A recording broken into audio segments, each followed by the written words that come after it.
ரொட்டி கேக் ஈஸியாக செய்யலாம். அதுக்கு தேங்காய் பால் 2 கப்பு, கோதுமை மாவு 1 கப்பு, அரிசி மாவு 1 கப்பு, வெள்ளை ஏலக்காய் பாகு 1 கப்பு, முந்திரி திராட்சை நெய்யில் வறுத்தது தேவையான அளவு, தேங்காய் துருவினது தேவையான அளவு. இது எல்லாத்தையும் மாவாக கலக்கி இட்லி குக்கரில் போட்டு வேக வச்சு எடுக்கலாம். அதுக்கு முன்னாடி நீங்கள் முந்திரி திராட்சையை மேலாட்டமாக போட்டு தேங்காய் துருவில் மேலாட்டமாக போட்டிங்கன்னா பார்க்குறதுக்கு நல்லாயிருக்கும், டேஸ்ட்டும் நல்லாயிருக்கும்.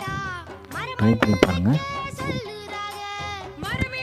இது செய்கிறதுக்கு ஒரே சைஸில் இருக்கிற கப்பு ஒரு 5 கப்பு வாங்கிக்கோங்க. அதை பண்ணால் ரொம்ப நல்லாயிருக்கும். எடுக்கும்போது ரொம்ப சாஃப்டாக இருக்கும். கட்டி வச்சு கூட நீங்கள் எடுத்து அழகாக எடுத்தால் நல்லா வரும்.